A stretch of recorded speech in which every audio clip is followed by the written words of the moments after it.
Thank you Jesus. ದೇವರಿಗೆ ಕೃತಜ್ಞತೆ ಸಲ್ಲಿಸುತ್ತೇವೆ। आज तेरा वचन खुदावन ಇವತ್ತು ನಿನ್ನ ವಾಕ್ಯ इनके हृदयों को छेदे और तेरे वचन के जरिए आज ये बचाए जाएं और उद्धार पाएं। ನಿನ್ನ ವಾಕ್ಯದಿಂದ ನಾವೆಲ್ಲರೂ ಬಚಾಯಿಸಲ್ಪಡಬೇಕು ಮತ್ತೆ ಉದ್ಧಾರ तेरे ಪಡೆಯಬೇಕು। वचन के जरिए ನಿನ್ನ ವಾಕ್ಯ ಮುಖಾಂತರ ये चंगे हो जाएं। ಪ್ರತಿಯೊಬ್ಬರು ಬಿಡುಗಡೆ ಹೊಂದಲಿ।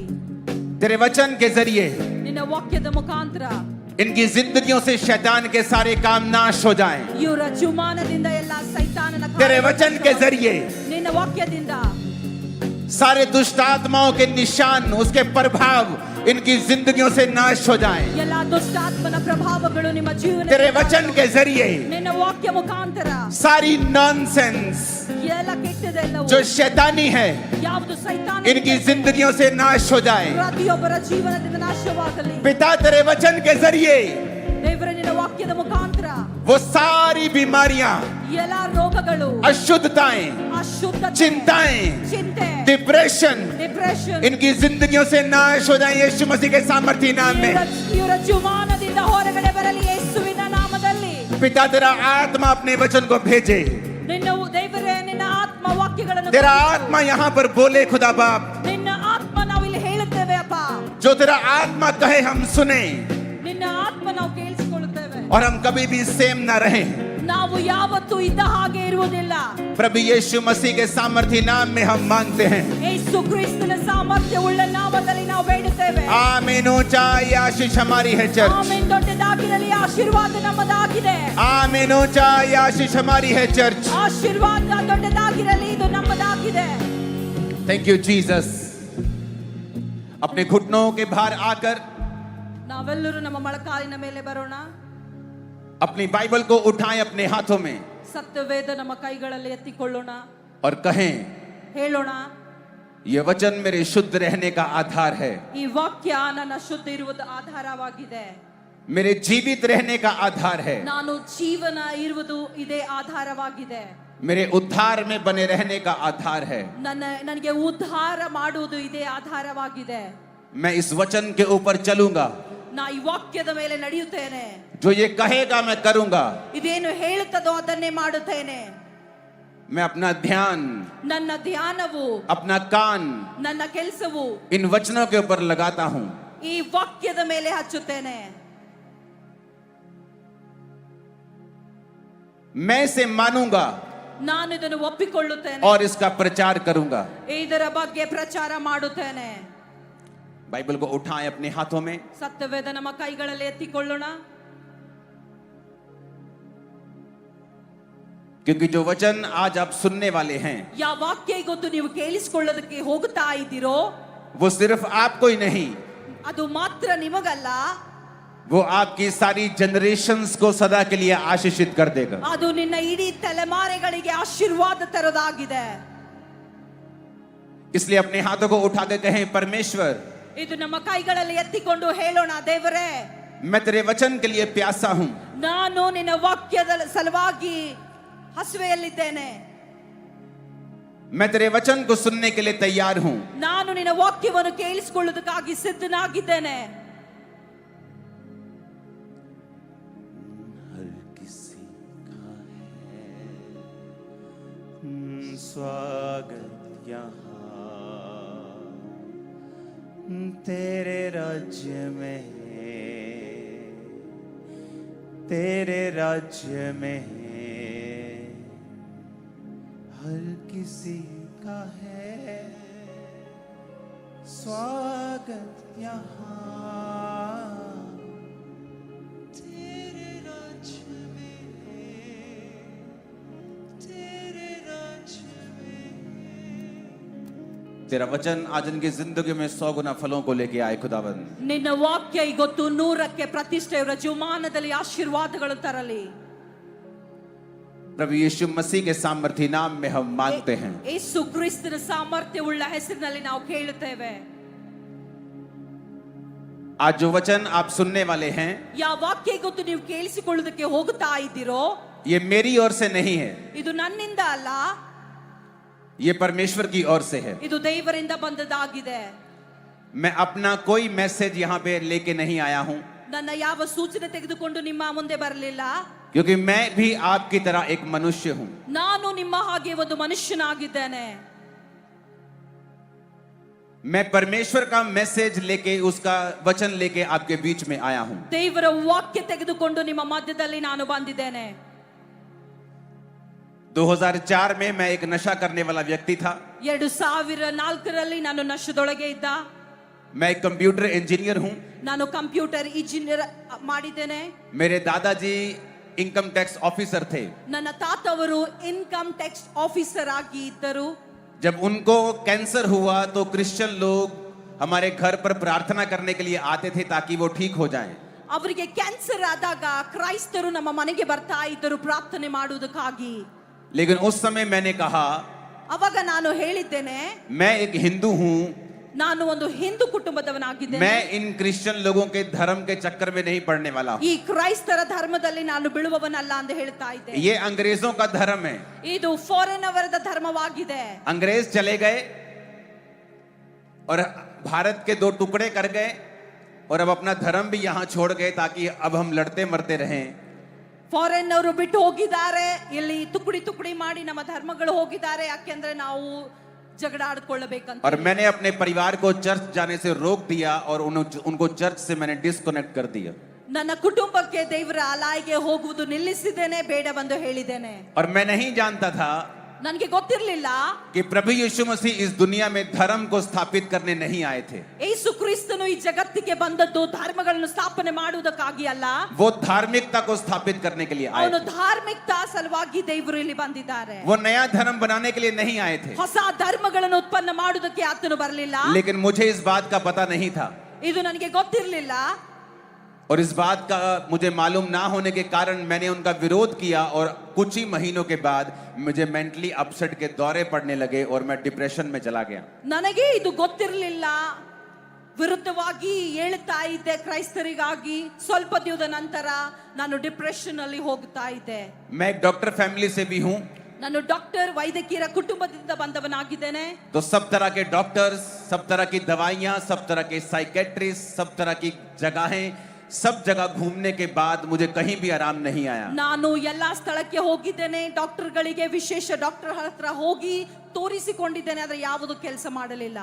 और जब कहीं आराम नहीं आया मैंने नशे का सहारा लिया और मैं नशे की ओवरडोज लेने लगा ताकि मैं कम पीड़ा में रहूं और मेरा दौरा जो है मुझे कम पड़े और मैं नशे में रहकर अपना जीवन बिताने लगा. ನಾನು ಎಲ್ಲಿ ಹೋದಾಗ್ಯೂ ನನಗೆ ಕಡಿಮೆ ಆಗ್ತಿರ್ಲಿಲ್ಲ.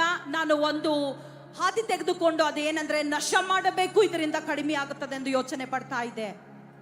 और एक दिन मैं इतनी नशे की ओवरडोज लेके गाड़ी चला रहा था, बाइक चला रहा था, तो एक दिन गाड़ियों के बीच में मैं ऐसे बाइक फंसा लेता था और हंसता था और जो ड्राइवर्स होते थे मुझे गालियां निकालते थे कि ये क्या कर रहा है जवान लड़का, क्योंकि मुझे कोई भी होश नहीं रहती थी. उस समय मैं मर भी सकता था. मेरी हालत ऐसी हो गई थी. ನಾನು ನಶ ಮಾಡಿಕೊಂಡು ಬೈಕ್ಗಳ ಮಧ್ಯದಲ್ಲಿ ಗಾಡಿಗಳು ನಡೆಸಿಕೊಂಡು ಹೋಗುತ್ತಾ ಇದ್ದೆ. ಜನರು ನನ್ನನ್ನು ನೋಡಿ ನಗುತ್ತಾ ಇದ್ರು. ನನಗೆ ಏನಾಗ್ತಿರ್ತಿತ್ತು ಗೊತ್ತಿರಲಿಲ್ಲ. अगर मैं गाड़ी में चलता था तो अपने घर में जाने के बाद अगर मैं अपने घर जा रहा हूं तो जिस चौक से मैं सीधा जा रहा हूं, सीधा जाते जाते अपना घर क्रॉस कर लेता था. 2 किलोमीटर बाद 5 किलोमीटर मालूम होता था अच्छा मेरा घर तो पीछे रह गया है. फिर गाड़ी पीछे मुड़ता था, फिर सीधा निकल जाता था. इतना पागल हो चुका था मैं. ನಾನು ಹೀಗೆ ಆಗಿದ್ದ. ನನ್ನ ಮನೆಯಿಂದ ಮನೆ ಬಂದ ನಂತರ 3 ಕಿಲೋಮೀಟರ್ 4 ಕಿಲೋಮೀಟರ್ ಹೋದ ನಂತರ ನನಗೆ ಅರಿವು ಬರ್ತಿತ್ತು ನನ್ನ ಮನೆ ಹಿಂದಿದೆ ಅಂತ ಹೇಳಿ.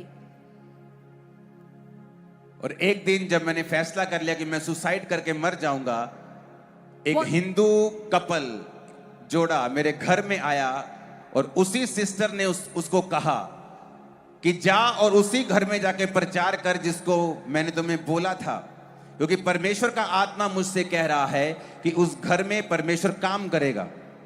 ಒಂದು ಹಿಂದೂ ಕುಟುಂಬದವರು ನನಗೆ ಹೇಳಿದ್ರು, ಇಲ್ಲಿ ಹೋಗಿ ಕುಟುಂಬದಲ್ಲಿ ಹೋಗಿ ಪ್ರಾರ್ಥನೆ ಮಾಡುವುದಕ್ಕಾಗಿ ಮಾಡಿರಿ ಅಂತ ಹೇಳಿ ಒಂದು ಕುಟುಂಬದವರು ನನಗೆ ಹೇಳಿದ್ದಾರೆ. ಈ ಸ್ಥಳಕ್ಕೆ ನೀನು ಹೋಗಬೇಕು, ಪ್ರಾರ್ಥನೆ ಮಾಡಿಕೊಳ್ಳಬೇಕು ಅಂತ ಹೇಳಿ. अब ये टेस्टिमनी मैं थोड़ी सी कंटिन्यू हिंदी में दूंगा, आप सुनिए, उसके बाद आप ट्रांसलेशन सुनना. तो जब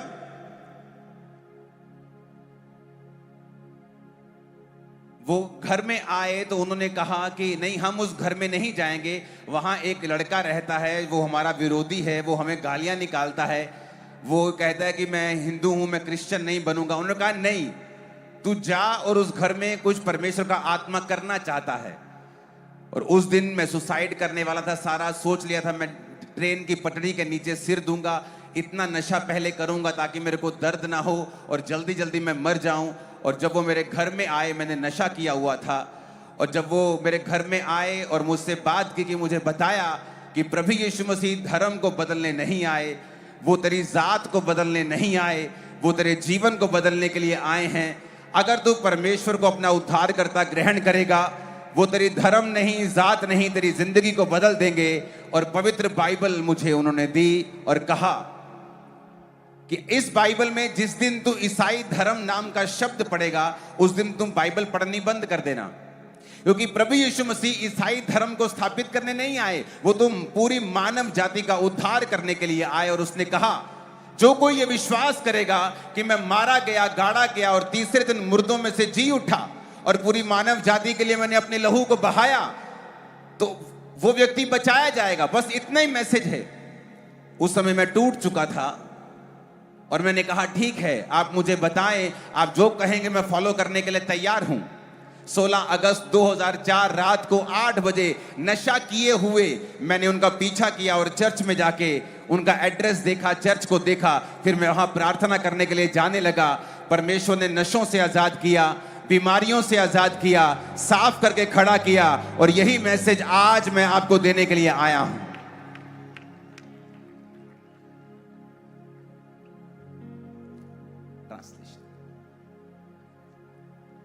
हालेलुया, हालेलुया। आप में से कितने लोग हैं जो हिंदी नहीं समझते हैं? हाथों को हिलाएं। ಇದರಲ್ಲಿ ಎಷ್ಟು ಜನ ಇದ್ದೀರಿ ನಿಮಗೆ ಹಿಂದಿ हिंदी नहीं समझ ತಿಳಿಯೋದಿಲ್ಲ? आती है। ಕೈ ಮೇಲೆತ್ತಿ। सभी को आती है समझ, बहुत थोड़े हैं, 1-2%। ओके, बीच बीच में हम ट्रांसलेशन भी करेंगे। तो आज जो मैसेज मैं आपको देने के लिए आया हूं, ಯಾವ ವಾಕ್ಯ ನಿಮಗೆ ಕೊಡುವುದಕ್ಕಾಗಿ वो ಬಂದಿದೆ? बहुत ही इंपॉर्टेंट है। ಅದು ಬಹಳ ಪ್ರಾಮುಖ್ಯವಾಗಿದೆ। परमेश्वर ने जब इंसान को बनाया, ದೇವರು ಯಾವಾಗ ಮನುಷ್ಯನಿಗೆ ಮಾಡಿದಾನೋ, उसने छठे दिन बनाया ಅವನು 6ನೇ ದಿವಸ ಮಾಡಿದಾನೆ। और सब कुछ पहले बनाया। ಎಲ್ಲವೂ ಮೊದಲು ಮಾಡಿದಾನೆ। सूर्य को, चंद्रमा को, तारागणों को, ಸೂರ್ಯ ಚಂದ್ರ ತಾರೆಗಳು ಇವೆಲ್ಲ ಮಾಡಿದಾನೆ। पेड़ को, जंतुओं को, मछलियों को, पक्षियों को, ಗಿಡ ಮರಗಳು ಪಕ್ಷಿಗಳು ಇವೆಲ್ಲ ಮಾಡಿದಾನೆ। और परमेश्वर ने कहा एवरीथिंग इज सो गुड, ದೇವರು ಹೇಳಿದ್ದಾರೆ ಎಲ್ಲವೂ ಅದ್ಭುತವಾಗಿದೆ, एवरीथिंग इज सो परफेक्ट। ಎಲ್ಲವೂ ಪರಿಪೂರ್ಣವಾಗಿದೆ। इतना परफेक्ट बनाया ಇಷ್ಟು ಪರಿಪೂರ್ಣ ಮಾಡಿದಾನೆ। कि अगर पृथ्वी ಈ ಭೂಮಿಯಲ್ಲಿ सूर्य से 10 किलोमीटर दूर हो, ಸೂರ್ಯದಿಂದ 10 ಕಿಲೋಮೀಟರ್ 10% अगर और दूर हो, 10% ಇನ್ನ ದೂರ ಇದ್ರೆ तब भी हम जी नहीं पाएंगे। ನಾವು ಅವಾಗ ಸಹ ಬದುಕೋದಕ್ಕೆ अगर ಸಾಧ್ಯವಿಲ್ಲ। 10% नजदीक हो जाएं, 10% तब भी हम जी नहीं पाएंगे। ಅವಾಗ ನಾವು उसने ಜೀವಿಸೋದಕ್ಕೆ ಆಗೋದಿಲ್ಲ। परफेक्ट बनाया सब कुछ, क्योंकि वो परफेक्ट परमेश्वर है। ಆತನು ಪರಿಪೂರ್ಣನಾಗಿ ಮಾಡಿದ್ದಾನೆ, ಯಾಕೆಂದ್ರೆ ಅವನು ಪರಿಪೂರ್ಣನಾಗಿದ್ದಾನೆ। आप में से एक भी जन यहाँ नहीं होगा ನಿಮ್ಮಲ್ಲಿ ಯಾರೂ ಹೀಗೆ ಇಲ್ಲ जो ये कहे ಇದು ಹೇಳುದು कि मेरे बच्चों को मैं पैदा कर रहा हूं ನನ್ನ ಮಕ್ಕಳಿಗೆ ನಾನು ಹುಟ್ಟಿಸ್ತಾ ताकि ಇದ್ದೇನೆ, जब ये बड़े हों तो खूब सारा संघर्ष करें, ಯಾವಾಗ ಅವರು ಬೆಳಿತಾರೆ ಅವರು ಕಷ್ಟ ಪಡಬೇಕು, खूब बीमार रहें, ಅವರು ರೋಗದಲ್ಲಿರಬೇಕು, इनके बच्चे ना हों, ಇವರ ಮಕ್ಕಳಿರದೆ ये हॉस्पिटल के धक्के खाएं, ಇವರು गरीब रहें, दुखी रहें, ಇವರು ದುಃಖದಲ್ಲಿರುವುದಕ್ಕಾಗಿ, डिप्रेशन में रहें। ಡಿಪ್ರೆಷನ್ ಅಲ್ಲಿ ಇರೋದಕ್ಕಾಗಿ आप में से एक भी जन ऐसा नहीं होगा ಯಾರು ನಾವು ಬಯಸುವುದಿಲ್ಲ ಈ ರೀತಿ। जो अपने पैदा हुए बच्चों के लिए ये सोचे, ಯಾರು ತನ್ನ ಮಕ್ಕಳ ಬಗ್ಗೆ ಈ ರೀತಿ जो पैदा नहीं हुए उनके लिए भी ये सोचे। आप में से एक भी ऐसा नहीं होगा। ಯಾರಿಗೆ ಹುಟ್ಟಿಲ್ಲ ಅವರು ಸಹ ಈ ರೀತಿ उसी तरह जब परमेश्वर ने आपको बनाया, ಯಾವಾಗ ದೇವರು ನಿನ್ನನ್ನು ಉಂಟು उसने ಮಾಡಿದ್ದಾನೋ, आपके लिए परफेक्ट लाइफ को सोचा।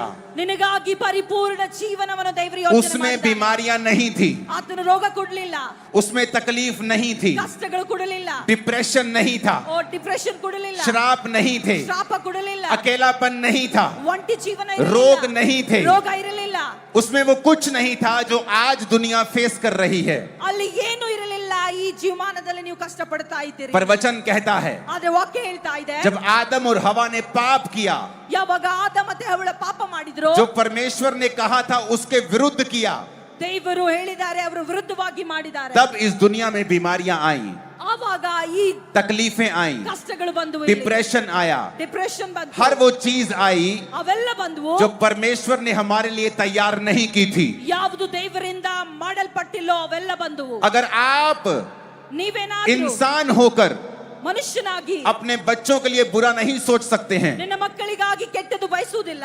अगर आपके 2 बच्चे हैं, ನಿಮ್ಗೆ 2 आप ಮಕ್ಕಳಿವೆ, नहीं कहते ನೀವು एक ಹೇಳೋದಿಲ್ಲ बच्चा संघर्ष करेगा ಒಂದು ಮಗನು ಕಷ್ಟ और मैं चाहता हूं कि एक बच्चा सफल हो जाए. ಒಬ್ಬನು ಸಫಲತೆ ಕಡೆ आपके चाहे ಹೋಗಬೇಕು. 7 बच्चे हों, ನಿಮ್ಗೆ 7 आप कहते हैं ಮಕ್ಕಳಿವೆ, सातों सुखी रहें, 7 ಜನ ಸುಖದಲ್ಲಿ सातों सफल रहें. 7 ಸಕ್ಸಸ್ ಆಗಿರಬೇಕು. चाहे परमेश्वर के लाखों बच्चे हों, करोड़ों हों, ದೇವರಿಗೆ ಎಷ್ಟೇ वो ಕರುಣೆ, नहीं चाहता है कि एक संघर्ष करे और एक कामयाब हो.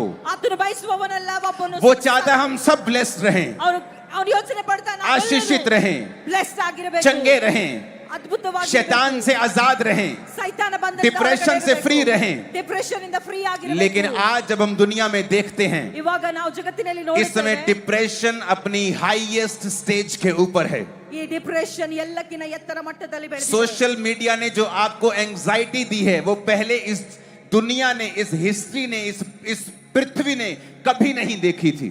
ಈ ಸೋಷಿಯಲ್ ಮೀಡಿಯಾ ಯಾವುದು ನಿಮಗೆ ಕೊಡ್ತಾ ಇದೆ, ಮೊದಲು ಈ ರೀತಿ सोशल मीडिया ब्लेसिंग भी है, क्योंकि आज सोशल मीडिया के जरिए परमेश्वर का वचन फैल रहा है. ಈ ಒಂದು ಸೋಷಿಯಲ್ ಮೀಡಿಯಾ ಮುಖಾಂತರ ಇದು ಒಂದು ಬ್ಲೆಸ್ಸಿಂಗ್ ಸಹ ಇದೆ, ಯಾಕೆಂದ್ರೆ ದೇವರ ಸುಸಮಾಚಾರ. लेकिन ये अलग तरह की एंजाइटी भी लेके आया है, ಬೇರೆ ಬೇರೆ ತರದ ಚಿಂತೆಗಳು, ರೋಗಗಳು ತಂದಿದೆ, बीमारियां भी लेके आया है, ರೋಗಗಳು ತಂದಿದೆ, मिस इंफॉर्मेशन भी लेके आया है. ಆ ಇನ್ಫಾರ್ಮೇಶನ್ ಯಾವುದೆಲ್ಲ ಬೇಕಾಗಿಲ್ಲ ಅವೆಲ್ಲ ತೆಗೆದುಕೊಂಡು जो ತಂದಿದೆ. डिप्रेशन अब दुनिया फेस कर रही है, ऐसा पहले कभी फेस नहीं किया था. ಇವತ್ತು ಜಗತ್ತಿನಲ್ಲಿ ಯಾವ ಡಿಪ್ರೆಷನ್ ನಲ್ಲಿ ಹೋಗುತ್ತಾ ಇದ್ದಾರೆ, ಮೊದಲು ಈ ರೀತಿ ಆಗಿರಲಿಲ್ಲ. लेकिन परमेश्वर ने ऐसा नहीं सोचा था. ದೇವರು ಈ ರೀತಿಯಾಗಿ ಯೋಚನೆ ಪಡಲಿಲ್ಲ. उसने कहा, जब मैंने इंसान को बनाया तो मैंने उसके लिए परफेक्ट लाइफ बनाई थी.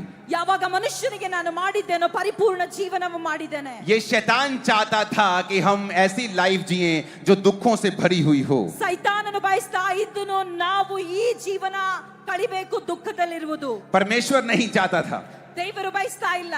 उसकी इच्छा नहीं थी हम दुख भोगें. ಆತನ ಇಚ್ಛೆಗಳು ಈ ರೀತಿ ಆಗಿಲ್ಲ ನಾವು ದುಃಖದಲ್ಲಿರುವುದು. आमीन. ಆಮೆನ್. अभी हमें क्या करना है?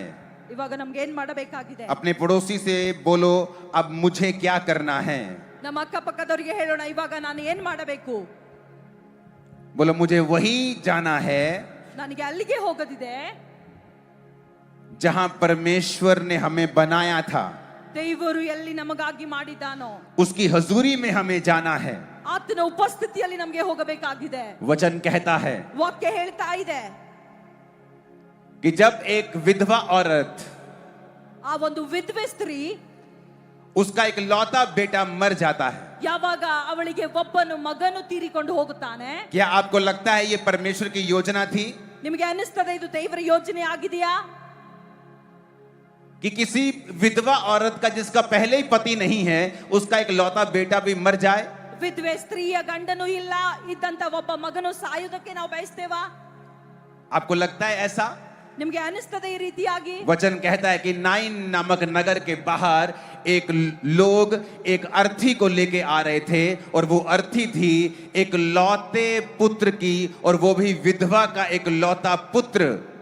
ये एक नॉनसेंस थी कि जिस एक लौते पुत्र को अपनी माताजी को संभालना था, वही एक लौते पुत्र की अर्थी को वो माता लेके आ रही है.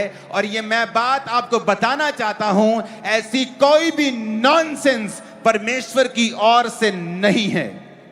ನಾಯಿನ್ ಎಂಬ ಸ್ಥಳದಿಂದ ಒಂದು ಹೆತ್ತ ಮಗನಿಗೆ ಆ ಒಂದು ಬಗಲ್ ಮೇಲೆ ತೆಗೆದುಕೊಂಡು ತರ್ತಾ ಇದ್ದಾರೆ ಆ ಸಮಾಧಿಗೆ. ಆದ್ರೆ ಇದು ದೇವರ ಇಚ್ಛೆವಲ್ಲ, ಇದು ಬೇರೆ ಇಚ್ಛೆವಾಗಿದೆ. उस वचन को हम पढ़ेंगे. ಆ ವಾಕ್ಯ ನಾವು ಓದಿಕೊಳ್ಳೋಣ. लिखा, थोड़े दिन के बाद वो नाइन नामक एक नगर को आया, और उसके चेले और बड़ी भीड़ उसके साथ थी. और एक नगर के फाटक के पास जब वो पहुंचे तो लोग एक मुर्दे को बाहर लेकर जा रहे थे, जो अपनी मां का एक लौता पुत्र था. वो विधवा थी और नगर के बहुत से लोग उसके साथ थे. उसे देखकर प्रभु को तरस आया और उसने कहा, मत रो, क्योंकि ये एक नॉनसेंस थी कि जिस एक लौते पुत्र को, माता को संभालना था क्योंकि उसका पति भी उसके सिर पे नहीं था। अब उसकी अर्थी को वही मां उस नगर के बाहर लेके आ रही है। जिस घर में जिस लड़के को आपको संभालना है, बूढ़े माता पिता को संभालना है, वही लड़का आज नशों में है। क्या यह नॉनसेंस नहीं है? उस वचन को फिर से पढ़ेंगे हम। अपने पड़ोसी को बोलो, परमेश्वर ने नॉनसेंस नहीं बनाई है। फिर से बोलो अपने पड़ोसी को, उसने नॉनसेंस नहीं बनाई है। आमीन। अब यहां पर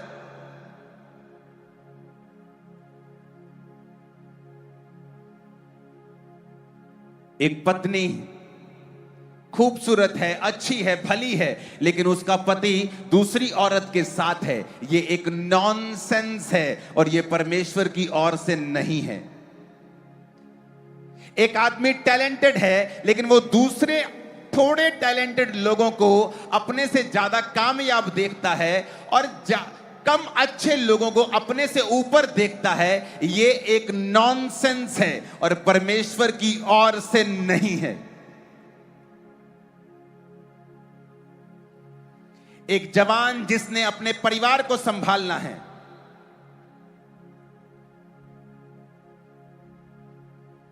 वो बीमार हो चुका है और उसका परिवार हर दूसरे दिन उसको हॉस्पिटल में लेके जा रहा है, ये एक नॉनसेंस है।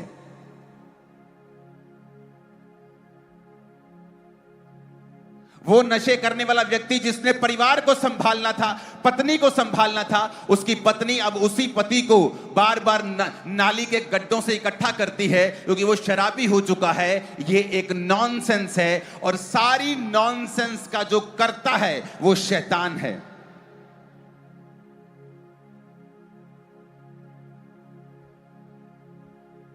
ये परमेश्वर की ओर से नहीं है। जब पढ़ाई करने के बाद मेरा अपने परिवार को सपोर्ट करने का टाइम था, उस समय मैं डिप्रेशन में चला गया, मैं सुसाइड करने में चला गया, नशों में चला गया। ये क्या है? एक नॉनसेंस है। और वचन एक बात हमें कहता है कि परमेश्वर इसीलिए धरती के ऊपर आए हैं कि सब प्रकार की नॉनसेंस को हमारी जिंदगियों से खत्म करें। हम इस वचन को अपनी स्क्रीन के ऊपर फिर से देखेंगे। अपने पड़ोसी को बोलो, परमेश्वर इसलिए आए कि सारी नॉनसेंस हमारी जिंदगियों से खत्म हो जाए। फिर से बोलो, परमेश्वर इसलिए आए कि हमारी जिंदगियों से सारी नॉनसेंस खत्म हो जाए। पहला यूहन्ना 3 उसकी 8 आयत को हम पढ़ेंगे। जो कोई पाप करता है वो शैतान की ओर से है, क्योंकि शैतान आरंभ से ही पाप करता आया है। परमेश्वर का पुत्र इसलिए प्रकट हुआ कि वो शैतान के कामों का नाश करे। वचन कहता है परमेश्वर का पुत्र इसलिए आया कि नए धर्म को स्थापित कर सके, नहीं। कहता परमेश्वर का पुत्र इसलिए आया कि शैतान के कामों का नाश कर सके। कौन से शैतान के काम? वही नॉनसेंस जो आज शैतान आपके परिवारों में करना चाहता है, आज जो वो लोगों की जिंदगियों में कर रहा है, लोगों के पारिवारिक जीवन में वो कर रहा है, फाइनेंशियल लाइफ में कर रहा है। बाइबल कहती है परमेश्वर का आत्मा, परमेश्वर प्रभु यीशु मसीह कहते हैं अपने वचन में कि मैं इसीलिए आया हूं, परमेश्वर का पुत्र इसीलिए आया है कि वो शैतान के कामों का नाश करे। आज जो लोग इस वचन को मानेंगे, मैं आपकी लाइफ के ऊपर भविष्यवाणी करके जा रहा हूं, हर प्रकार का शैतान का काम आपकी लाइफ, परिवार और आपके फाइनेंस से सदा के लिए खत्म होगा यीशु मसीह के सामर्थ्य नाम में। मैंने कहा आमीन ऊंचे वाला चाहिए चर्च। हालेलुया। ये कैसे हो सकता है? परमेश्वर ने कहा कि मैं जहां से जा रहा हूं वहां से एक विधवा औरत अपने एक लौते पुत्र को, और वो भी उस नगर से जो हंसी का, खुशी का प्रतीक है, वहां से लेके आ रही है। ये नॉनसेंस मैं बर्दाश्त नहीं करूंगा। परमेश्वर ने कहा मत रो, मत रो, और बाइबल कहती है उसने जवान की अर्थी के पास जाकर उससे छुआ और कहा, हे जवान उठ जा।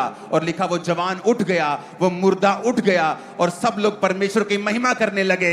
और उसने उस मुर्दे को उठाकर, जवान को उठाकर अपनी मां के हाथ में सौंप दिया। और परमेश्वर ने एक मैसेज दिया कि मैं वही हूं, मैं परमेश्वर का बेटा हूं, मैं तुम्हारी जिंदगी में नॉनसेंस को खत्म करने के लिए आया हूं। वो तुम्हारे परिवार में हो, तुम्हारे फाइनेंस में हो, तुम्हारी जिंदगी में हो, तुम्हारे जीवन में किसी भी हिस्से में हो, अगर तुम विश्वास करते हो कि यहोवा पिता ने इकलौते अपने बेटे को भेजा, वो मेरे लिए मारा गया, गाड़ा गया और तीसरे दिन मुर्दों में से जी उठा, तो तुम्हारी जिंदगी में से हर प्रकार के शैतान के कामों को वो नाश कर देगा। आपने स्कूलों कॉलेजों के बाहर क्रॉस को देखा होगा और आपने कहा होगा ये ईसाईयत की निशानी है, ये ईसाई लोगों का स्कूल है, ये ईसाई लोगों का चर्च है। वो क्रॉस ईसाईयत की निशानी नहीं है। वो क्रॉस उन अपराधियों को दी जाती थी जो सबसे गहरे अपराधी होते थे, सबसे बड़े अपराधी होते थे, और उनको वो सबसे शर्मनाक मौत उस क्रॉस के ऊपर दी जाती थी। प्रभु यीशु मसीह का वचन कहता है कि वो उस क्रॉस की मृत्यु के लायक नहीं था, क्योंकि उसमें एक भी गुनाह नहीं था। जिस राजा ने प्रभु यीशु मसीह को क्रॉस की मृत्यु दी, उसने कहा तेरे खिलाफ कोई भी सबूत नहीं है, अगर तू अपने मुंह से कह दे तो मैं तुझे ये क्रॉस की मौत नहीं दूंगा और तुझसे वापस ले लूंगा। प्रभु यीशु मसीह ने कहा ये क्रॉस की मृत्यु मैं खुद चुनता हूं, मैं अपने लोगों के लिए इस अनादर को सहूंगा, इस नॉनसेंस को सहूंगा, ताकि मेरे लोग अनादर से, नॉनसेंस से और शैतान के सारे बंधनों से बाहर आ सकें। और वचन कहता है यीशु ने उस क्रूस की मृत्यु को सहा। वो क्रूस जो अपराधियों को दिया जाता था, परमेश्वर ने उस क्रूस की मृत्यु को सहकर वो मारा गया और गाड़ा गया और तीसरे दिन मुर्दों में से जी उठा। क्रिश्चियनिटी कन्वर्जन का नाम नहीं है। उसका मतलब है कि आप विश्वास करते हैं कि परमेश्वर ने जो दुनिया को परफेक्ट और लाइफ को परफेक्ट बनाया था, और इंसान ने पाप के कारण उस परफेक्शन को खो दिया, और जो खो दिया था उसी को वापस दिलवाने के लिए पिता ने अपने बेटे प्रभु यीशु मसीह को भेजा।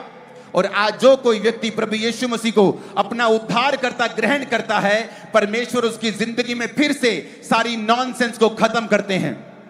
वो जीवन जो मेरा होना चाहिए था कि मैं अपने माता पिता को सपोर्ट करूं, फिर से परमेश्वर ने नॉनसेंस को खत्म किया। आज मैं अपने परिवार को और मेरी पत्नी अपने परिवार को सपोर्ट कर रही है, हम उनको अच्छे से संभाल रहे हैं, क्योंकि वो नॉनसेंस खत्म हो गई। जो मैं नशा करता था वो खत्म हो गया। जवान होकर भी मैं बीमार था, वो बीमारी खत्म हो गई, क्योंकि परमेश्वर, बाइबल कहती है, शैतान के कामों का नाश करने के लिए आया। जब एक जवान औरत गर्भ का फल ना होने के कारण शर्मिंदगी को सहती है और प्रभु से कहती है ऐसा क्यों हुआ, जबकि वचन ये कहता कि परमेश्वर ने आदम और हवा को जब बनाया तो उनसे कहा be fruitful and be multiply. ये परमेश्वर की परफेक्ट इच्छा थी एक जोड़े के लिए कि वो फलदायक हों और बहुत बढ़ें। लेकिन आज जब बच्चा नहीं होता है तो ये परमेश्वर की मर्जी नहीं है। परमेश्वर चाहता है कि आप फलदार हों, आप फल लाएं, आपके गर्भ फलदार हों, आपके बिजनेस फल लाएं। और इसीलिए जब आप प्रभु यीशु मसीह को ग्रहण करते हैं और परमेश्वर के सम्मुख जाते हैं और आप परमेश्वर को बोलते हैं कि प्रभु मैं तेरी ओर आया हूं, अब मुझे समझ आ गई है कि तू इस धरती के ऊपर धर्म को बदलने के लिए नहीं आया, बल्कि मेरी जिंदगी की नॉनसेंस को खत्म करने के लिए आया है। तू मेरे दुखों को खत्म करने के लिए आया है, मेरी लाइफ को परफेक्ट बनाने के लिए आया है। आप समझ जाते हैं फिर जब आप प्रभु यीशु मसीह के वचनों को ग्रहण करते हैं, आप फिर से वही जीवन प्राप्त करते हैं जिस जीवन के लिए आपको बनाया गया था, जो ओरिजिनल में आदम और हवा को बनाया गया था। आप वही जीवन अपनी लाइफ में फिर पाते हैं और फिर वो सारी नॉनसेंस शैतान की खत्म होती है। हालेलुया। आज आपको क्या करना है? आपको कुछ नहीं करना है, आपको सिर्फ विश्वास करना है जो प्रभु यीशु मसीह ने आपके लिए कर दिया है। वचन कहता है मत्ती 3 उसकी 2 आयत में, परमेश्वर ने कहा मन फिराओ, क्योंकि परमेश्वर का राज्य निकट आ गया है। अपने पड़ोसी को बोलो मन फिराओ। मन फिराओ का मतलब है ग्रीक भाषा में मेटामेनियो, जिसका मतलब है to reconsider, to think differently और आफ्टरवर्ड्स। कहता अगर तुम परमेश्वर के राज्य को देखना चाहते हो, कौन सा परमेश्वर का राज्य? वही राज्य जो आदम और हवा के पास था, जहां वो डिप्रेशन नहीं था, जहां वो शैतान के काम नहीं थे, जहां शांति थी, प्रभु की हजूरी थी, जहां इंसान आज पैसे के लिए स्ट्रगल कर रहा है, अपने परिवार को पालने के लिए माथे की पसीने की रोटी खाता है। यह परमेश्वर का परफेक्ट प्लान नहीं था। यह श्राप था परमेश्वर का, जब उन्होंने पाप किया कि तू माथे के पसीने की रोटी खाया करेगा। यह परमेश्वर की परफेक्ट योजना नहीं थी। लेकिन वचन कहता है परमेश्वर ने फिर से हम पे दया की है, फिर से हम पे उसने कृपा दृष्टि की है कि अपने एक लौते पुत्र प्रभु यीशु मसीह को फिर से भेजा है कि हम फिर से उसी जीवन को पा सकें जिस जीवन के लिए परमेश्वर ने हमें बनाया था। तो वचन कहता है मन फिराओ, क्योंकि परमेश्वर का राज्य निकट आ गया है। कहां है परमेश्वर का राज्य? क्या है परमेश्वर का राज्य? उसके राज्य में डिप्रेशन नहीं है, अंधेरा नहीं है, बीमारियां नहीं है, बांझपन नहीं है, गरीबी नहीं है, श्राप नहीं है, रोना नहीं है, डिप्रेशन नहीं है उसके राज्य में। कहता अगर उसका राज्य पाना चाहते हो तो मन फिराओ, मेटामेनियो, to think differently, to reconsider. अगर तुम उसी तरह सोचोगे जिस तरह मीडिया सोचता है, और उसने मुझे भी सोचने के लिए मजबूर कर दिया था कि ये तो क्रिश्चियनिटी, ये तो अंग्रेजों का धर्म है, ये तो गोरों का धर्म है। जबकि मुझे बाद में मालूम हुआ कि यीशु मसीह तो गोरों के देश में पैदा ही नहीं हुए, वो तो हमारे एशिया में पैदा हुए हैं। मुझे मालूम नहीं था। मैंने वही बोला जो मुझे सुना, इधर से सुना, उधर से सुना, इधर से सुना, वही बोलता गया ये तो गोरों का धर्म है। और बाद में मालूम हुआ कि गोरों के बाद तो प्रभु यीशु मसीह का वचन बाद में पहुंचा। हमारे भारत में सन 52 ईस्वी में परमेश्वर प्रभु यीशु मसीह का चेला थॉमस वचन लेके आया। हमें पहले परमेश्वर के बारे में मालूम हुआ और मुझे मालूम नहीं था मुझे। मैं वही बोलता गया जो मीडिया कहता था ये गोरों का धर्म है, ये कन्वर्जन करते हैं, ये गैंग चला रहे हैं, और मैं वही बोलता गया, ना जानते हुए, ना वचन को पहचानते हुए। लेकिन परमेश्वर जो कृपा का धनी है, परमेश्वर जो दया का सागर है, उसने मुझे मारा नहीं, मेरी बातों का गुस्सा नहीं किया। इसलिए कहते हैं वो पापियों से प्यार करने वाला परमेश्वर है, वो हमारा सच्चा परमेश्वर है। जब एक छोटा बच्चा गंदा होता है तो कोई पड़ोसी उसे चूमता नहीं है, कोई पड़ोसी उसे गोद में नहीं उठाता, अरे छी चल अपनी मम्मी के पास जा, तेरी मम्मी तुझे साफ करे। लेकिन जब अपनी मम्मी के पास जाता है, उसकी मम्मी नहीं कहती छी चल साफ हो गया, उसकी मम्मी उसे उठाती है, उसे साफ करती है, उसे चूमती है, उसे साफ करती है। प्रभु यीशु मसीह हमारा असली बाप है। इससे पता चलता है कि उसने हमें मारा नहीं, उसने नहीं कहा साफ हो गया, उसने कहा मेरी बेटी, मेरे बेटे तू आ। मेरी चर्च में एक व्यक्ति नशा करके आया, टुन्न होके नशा करके, उसे लगा ये मारेंगे तो नहीं, तो चर्च के बाहर खड़ा हो गया और पूछा मैं क्या अंदर जा सकता हूं शराब में पूरी तरह से टुन्न होके? उसने कहा हाँ जा सकते, कोई बात नहीं। परमेश्वर पापियों से नफरत नहीं करता है। वो चर्च में आया, परमेश्वर के वचन ने उसे छुआ, रोज 1.5 बोतल शराब पीता था, एक ही संडे में शराब छोड़ गया और परमेश्वर ने उसे हील कर दिया। क्योंकि परमेश्वर आपका असली बाप है, वो आपको साफ करता है, वो आपको मारता नहीं है, वो आपको गंदा नहीं छोड़ता है, किसी के सहारे नहीं छोड़ता है। साफ हो गया ऐसा नहीं बोलता है, वो कहता है आ मैं तुझे साफ करूंगा, आ मैं तुझे आशीषित करूंगा, आ मुझ पे विश्वास कर, मैं तुम्हें चंगा भी करूंगा और आजाद भी करूंगा। हालेलुया। आपका हालेलुया आज सारे स्टेट में गूंजना चाहिए। Hallelujah, hallelujah. क्या आप तैयार हैं परमेश्वर के वचन को ग्रहण करने के लिए? उसने क्या कहा? क्या उसकी बातें मुश्किल हैं? कहता सिर्फ विश्वास कर। उसने नहीं कहा 50-50 हजार रुपए लेके आओ तब तुम्हें चंगाई मिलेगा, 1-1 लाख रुपए लेके आओ, अपना नाम बदलो, सब पीटर नाम रखो अपना, तब चंगाई मिलेगा। उसने कहा सिर्फ विश्वास कर, जो मैंने कर दिया है, क्रूस के ऊपर मैं तेरे लिए मारा गया, अपना लहू मैंने तेरे गुनाहों के लिए बहाया, सिर्फ विश्वास कर तो तू और तेरा घराना उद्धार को पाएंगे। Hallelujah, hallelujah. हमें सिर्फ विश्वास करना है। उसने कहा अगर तू विश्वास करेगा तो उद्धार को पाएगा।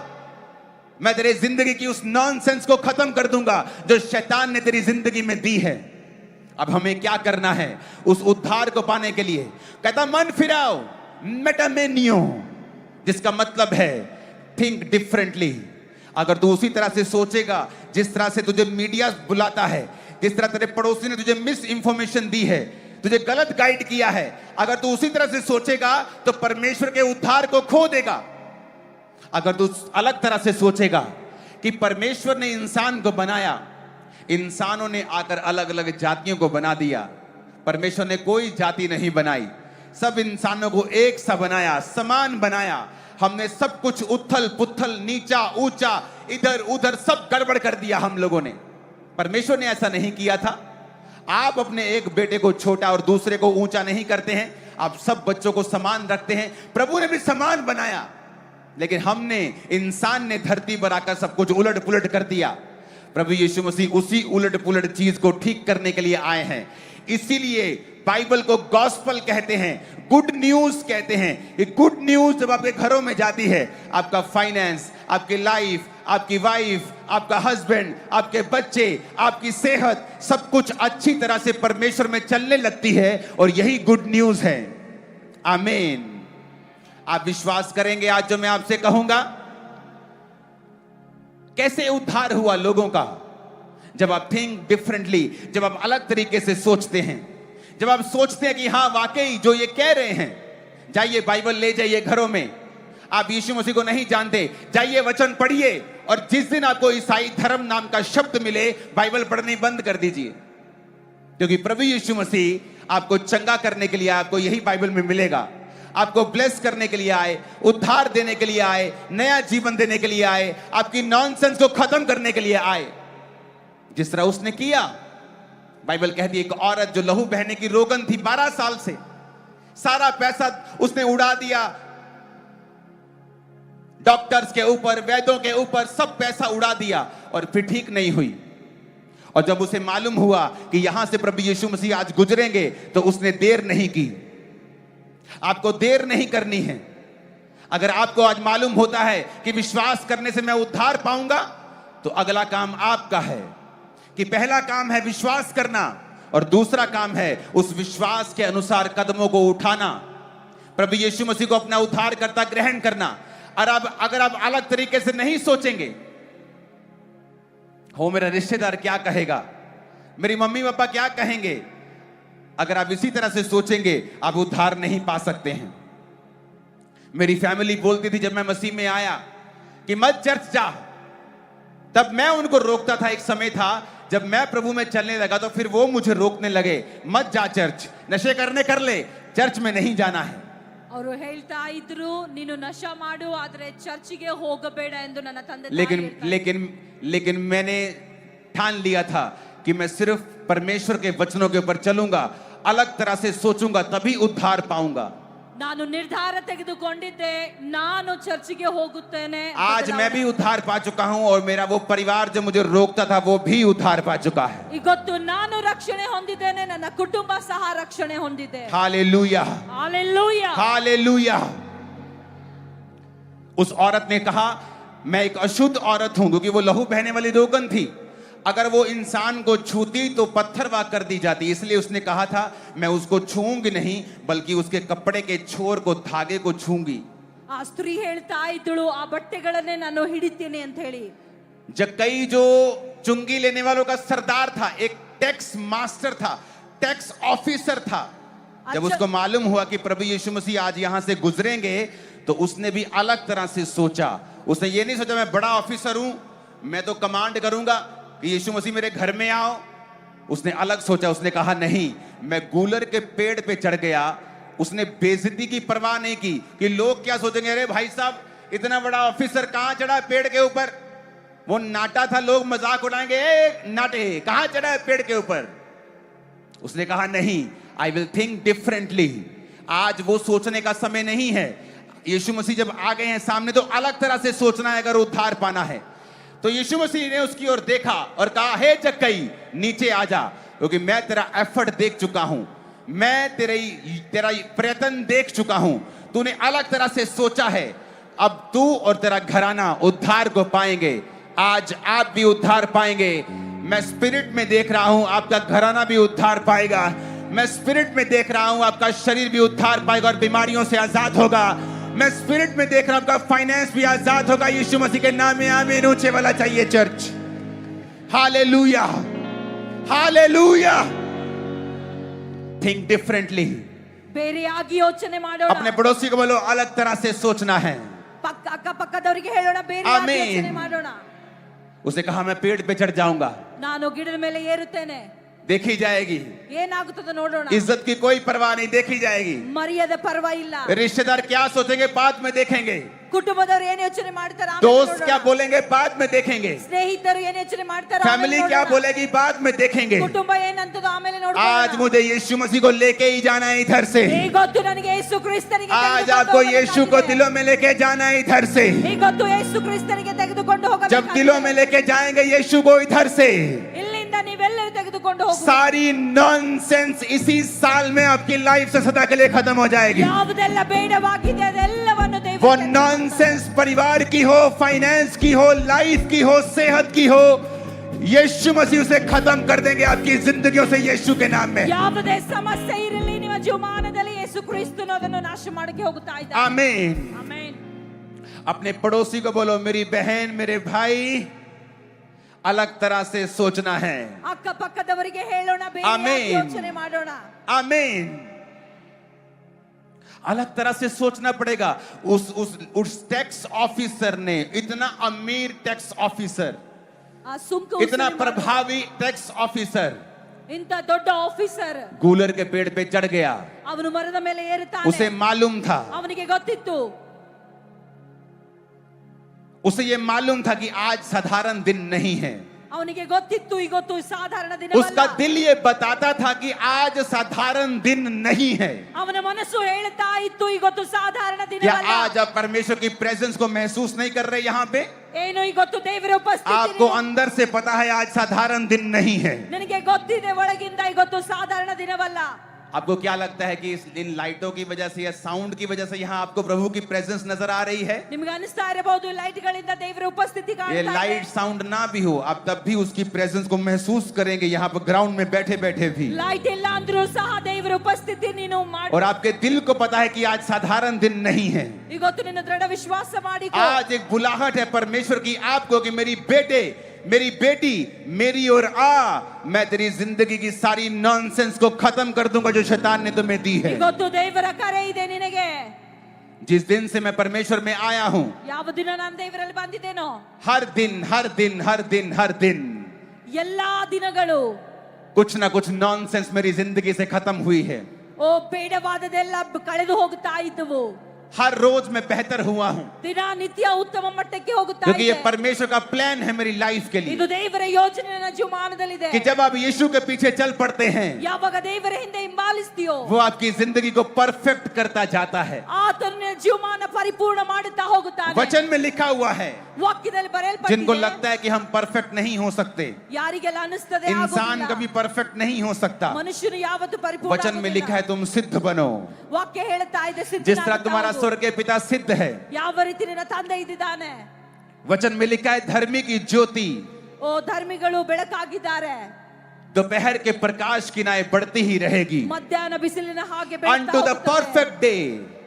ಪರಿಪೂರ್ಣ ದಿನದಿಂದ धर्मी की ज्योति बढ़ती ही रहेगी, ನೀತಿವಂತರ ಬೆಳಕು ಬೆಳೀತಾ ಹೋಗುತ್ತದೆ। यानी धर्मी हर दिन बेहतर होगा, ನೀತಿವಂತನು ದಿನ ನಿತ್ಯ हर दिन नॉनसेंस से आजाद होगा। ಬೇಡವಾದದರಿಂದ ಹೋಗಿ ಹೊರಗಡೆ ಬರ್ತಾ ಇರ್ತಾನೆ। बाइबल कहती, फिर उस वचन को पढ़ेंगे नाइन नामक नगर से, जब उसको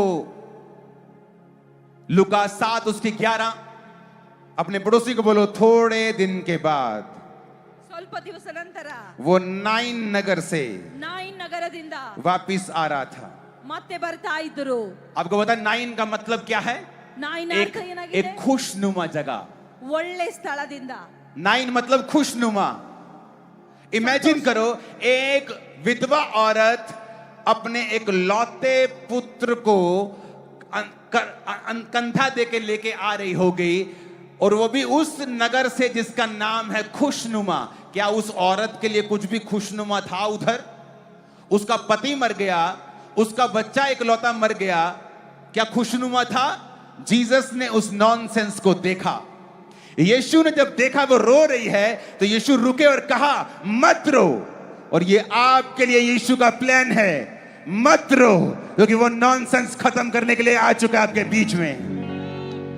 वो आपको कह रहा है मत रो, क्योंकि तेरा फाइनेंस आज के बाद सेम नहीं होगा इन जीसस नेम। वो कहता है, वो सबके लिए। एक कोढ़ी परमेश्वर के पास आया और कहता, प्रभु अगर तू चाहे तो मुझे शुद्ध कर सकता है। परमेश्वर ने कहा मैं चाहता हूं तू शुद्ध हो जा। उसे लगा कि परमेश्वर की शायद इच्छा नहीं है कि वो एक को चंगा करता है और दूसरे को नहीं। वचन कहता है वो सबको चंगा करना चाहता है, सबकी जिंदगी से नॉनसेंस खत्म करना चाहता है, सबकी जिंदगी से शैतान के कामों को खत्म करना चाहता है। नहीं तो वचन कैसे पूरा होगा फिर? वचन में तो लिखा है कि वो शैतान के कामों का नाश करने के लिए आया। परमेश्वर का पुत्र इसलिए प्रकट हुआ कि शैतान के कामों का नाश करे। पहला यूहन्ना 3:8। तो क्यों नहीं वो आपकी नॉनसेंस को जो शैतान ने दी है उसे खत्म करेगा? वो एक की करेगा, दूसरे की नहीं करेगा, ऐसा नहीं लिखा है। कहता वो शैतान के काम का नाश करेगा। जहां भी शैतान का काम होगा, परमेश्वर उस काम को नाश करेगा। सबके कामों का, सबके जीवन में सब शैतान के कामों का वो नाश करेगा। और वचन कहता है जब वो नाइन नामक नगर से आया और वो विधवा एक लौते पुत्र को अर्थी देके बाहर आ रही है, और वो विधवा थी, नगर के बहुत से लोग उसको उसके साथ थे, और वो मुर्दे को बाहर लेके आ रहे थे जो अपनी मां का एक लौता था। तो जीसस ने लिखा लूका 7 उसकी 13 आयत में कि उसको देखकर प्रभु को तरस आया और उसने कहा मत रो। ये है जीसस का हार्ट। उसका दिल ऐसा है कि वो आपको रोता हुआ नहीं देख सकता। वो शैतान के कामों का नाश करना चाहता है। मैं उसके हृदय को देख पा रहा हूं। परमेश्वर का आत्मा जो यहां मौजूद है वो मुझे कह रहा है चीख चीख के कि आपके जीवन में परमेश्वर शैतान के कामों का नाश करना चाहता है पूरी तरह से। क्या आप उसे मौका देंगे? क्या आप विश्वास करेंगे? अलग तरह से सोचेंगे? क्या यीशु को अपना जीवन देंगे? वो आपसे पैसा नहीं चाहता, वो आपसे चाहता है कि आप अपना जीवन उसे दें और ये समझें कि परमेश्वर ने आपके लिए मूल्य को दिया है, लहू को बहाया है, कोड़ों को खाया है। आपको अलग सोचना है आज।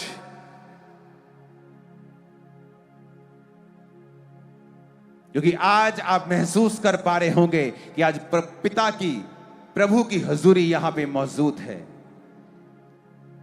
अपने हाथों को उठाएंगे,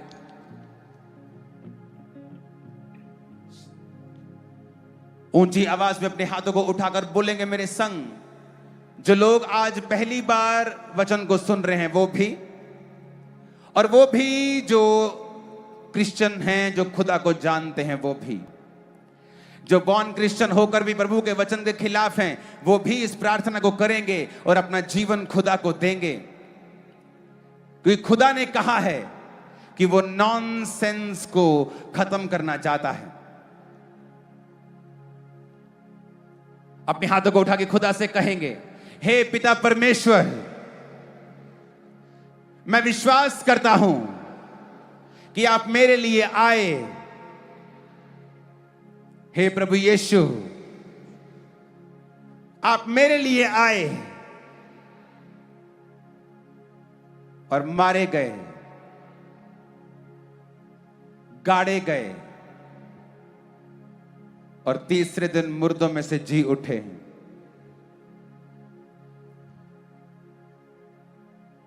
परमेश्वर खुद आया मुझे बचाने के लिए, अपने लहू को बहाया मेरे गुनाहों के लिए।